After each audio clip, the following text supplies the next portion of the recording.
আচ্ছা, ভাবুন তো, সকালে ঘুম থেকে উঠে শুনলেন যে ভাষায় আপনি মাকে ডাকেন, যে ভাষায় আপনি স্বপ্ন দেখেন, সেই ভাষাটি আজ থেকে নিষিদ্ধ। ভাবছেন এটা কোনো সিনেমার গল্প? না, ঠিক এই অসম্ভব পরিস্থিতির মুখোমুখি দাঁড়িয়েছিল 1952 সালের বাঙালি জাতি। গল্পটা শুরু হয় 1947-এর দেশভাগের ঠিক পর।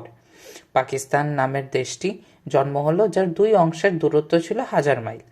অদ্ভুত বিষয় কি জানেন? পশ্চিম পাকিস্তানের নীতি নির্ধারকরা চাইলেন উর্দুকে রাষ্ট্রভাষা করতে, অথচ তখন মোট জনসংখ্যার মাত্র 7% মানুষের ভাষা ছিল উর্দু, আর 56% মানুষের প্রাণের ভাষা ছিল বাংলা। 1948 সালের 23শে ফেব্রুয়ারি ধীরেন্দ্রনাথ দত্ত যখন গণপরিষদে দাঁড়িয়ে প্রথম বাংলাকে রাষ্ট্রভাষার দাবি জানালেন, তখন তাকে অবজ্ঞা করা হয়েছিল। সেই অবজ্ঞাই ছিল দাবানলের প্রথম স্ফুলিঙ্গ। এসে গেল 1952 সালের সেই ঐতিহাসিক 21শে ফেব্রুয়ারি। ঢাকা শহর তখন থমথমে। সরকার জারি করেছে 144 ধারা, অর্থাৎ 4 জনের বেশি মানুষ একসাথে হতে পারবে না।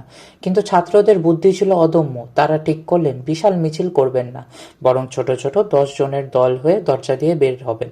ভাবুন সেই দৃশ্যটা, 10 জন করে তরুণ বের হচ্ছে আর পুলিশ তাদের গ্রেপ্তার করছে। একের পর এক দল বেরোচ্ছে আর বাড়ছে উত্তেজনা। একসময় পুলিশ ধৈর্যের বাঁধ হারিয়ে টিয়ার গ্যাস আর সরাসরি গুলি চালানো শুরু করলো। বুলেটের সামনে বুক পেতে দিলেন রফিক, সালাম, বরকত, জব্বার সহ আরও অনেকে। রফিক উদ্দিন আহমেদ ছিলেন প্রথম শহীদ যার পুলিশের গুলি লেগে মৃত্যু হয়। কিন্তু শোক নয়, সেই রক্ত জন্ম দিল এক অদ্ভুত জেদ। 23শে ফেব্রুয়ারি রাতারাতি, মাত্র এক রাতে শ্রমে ছাত্ররা গড়ে তুলল প্রথম শহীদ মিনার। পরের দিন ভোরে ঢাকা দেখল ইটের তৈরি এক অমর স্মৃতিস্তম্ভ। যদিও পুলিশ কয়েকদিন পর তা গুঁড়িয়ে দিয়েছিল, কিন্তু বাঙালির মনে সেই মিনারের ভিত্তি ততক্ষণ গেঁথে গেছে। অবশেষে 1956 সালে আন্দোলনের 4 বছর পর পাকিস্তান সরকার মাথা নত করতে বাধ্য হয় এবং বাংলাকে রাষ্ট্রভাষার মর্যাদা দেয়। কিন্তু লড়াইটা সেখানেই শেষ হয়নি।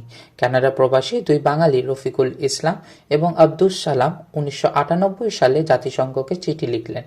তারা চাইলেন 21শে ফেব্রুয়ারিকে যেন সারা বিশ্বের মাতৃভাষা রক্ষার দিন হিসেবে স্বীকৃতি দেওয়া হয়। 1999 সালে ইউনেস্কো একে আন্তর্জাতিক মাতৃভাষা দিবস ঘোষণা করে। আজ 2026 সালে দাঁড়িয়ে সারা বিশ্বের 7,000-এর বেশি ভাষার মানুষ যখন এই দিনটি পালন করে, তখন তারা আসলে সেই 1952 সালের ঢাকার রাজপথের রক্তকেই সম্মান জানায়। 21শে ফেব্রুয়ারি মানে শুধু একটি তারিখ নয়, এটি হলো নিজের শিকড়কে আঁকড়ে ধরার সাহস। আজ আমরা যখন সোশ্যাল মিডিয়ায় বা প্রযুক্তিতে বাংলা ব্যবহার করি, তখন মনে রাখা উচিত এই প্রতিটা অক্ষরের পেছনে জড়িয়ে আছে 1952 সালের সেই ভাইদের রক্তের লড়াই। আজ এই আন্তর্জাতিক মাতৃভাষা দিবসের দিনে আমি সেই ভাইদেরকে শ্রদ্ধা জানিয়ে এই ভিডিওটা এখানেই শেষ করতে চাই। ধন্যবাদ।